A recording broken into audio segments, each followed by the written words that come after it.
All right, so example number 1. Okay, example number 1 says a sleeping bag weighs 8 pounds.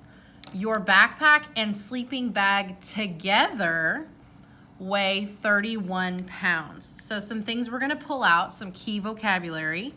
The word together and the word and. So backpack and sleeping bag together.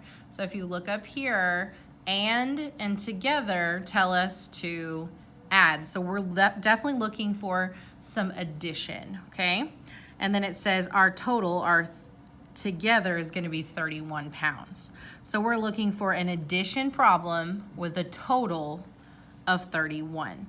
So if I look right here, this is subtraction. We don't have any vocabulary that tells me to subtract, but it does have that total of 31, okay? In this one, we have our total of 31, but it's telling us to multiply, and we don't have any multiplication words. Would we multiply a backpack and a sleeping bag? No. So that doesn't make sense. Okay, this one is addition. So we like this one, and it has a total of 31. So we're pretty sure that this is our answer. But let's check D. So D is 31, the total, times W, which represents the backpack. So are we going to multiply the weight times the backpack? No. Okay, again, there were no multiplication words in our problem, and the total was not 31 in this problem. Okay, so C is our best answer. And we can kind of go back and check ourselves and say, okay, backpack and sleeping bag equal 31. So if I look at this, sleeping bag and backpack equal 31. Yes. Okay, so that's our first example. Example number 2. Example number 2. So in this one it says, halfway through a bus route, 23 students have been dropped off and 48 students remain on the bus. Which of the following equations could be used to determine S, the number of students on the bus at the beginning of the route? Okay, so as we go through and look at keywords, we have dropped off. So when you drop somebody off, what's happening? They're leaving the bus, right? So I think the best vocabulary would tell us that dropped off means to subtract. We're getting rid of those people. We're losing those people. Okay, so I'm probably looking for a subtraction, right? If it says dropped off, okay? So we dropped off 23 students.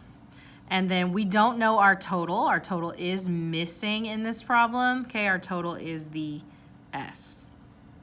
So we're looking for subtraction with an unknown total, okay? So in this case, are we dividing students? Is that a thing? I don't think so. Where did the half come from? The half came from the word halfway, and that's halfway through the bus route, okay? We don't care how long the bus route lasted. That doesn't affect the people. All right, and then letter B says 23 plus S. So the S is the number of students that started on the bus. So did 23 students get on? Are we adding 23 students to the bus? No, they were dropped off. So it can't be this one, because that would mean students were getting on the bus. This one, it says we're multiplying students. Are we multiplying students?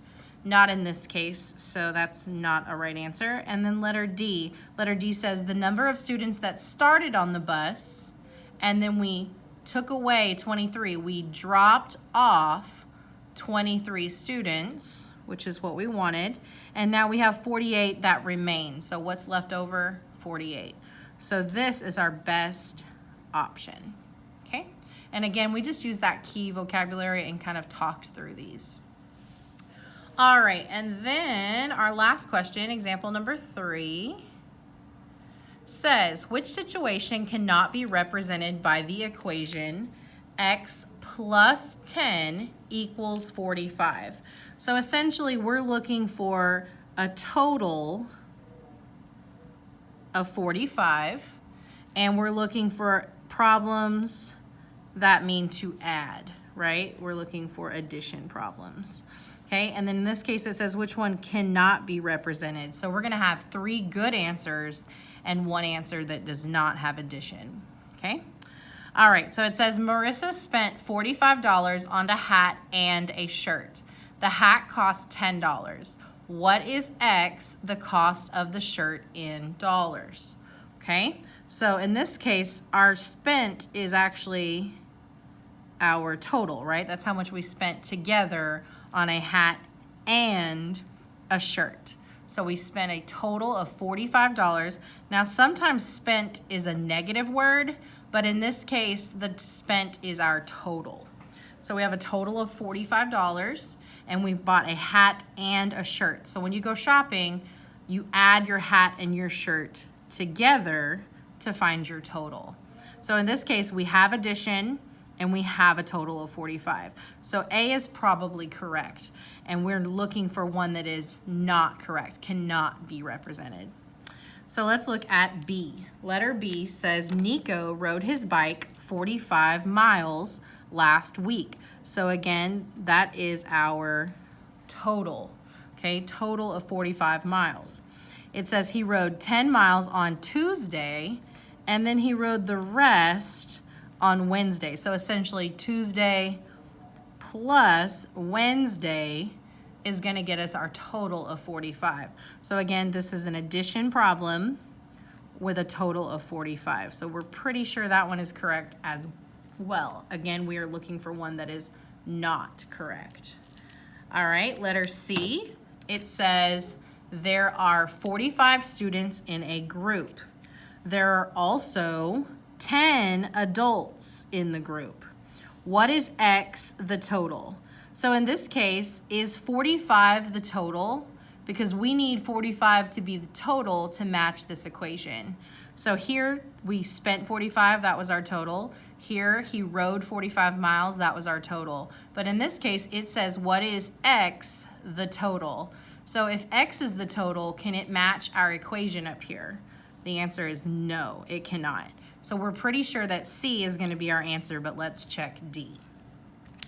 So in this case, it says 2 players scored a total of 45. So in this case, I don't need to label it total because it tells me. So that matches total of 45.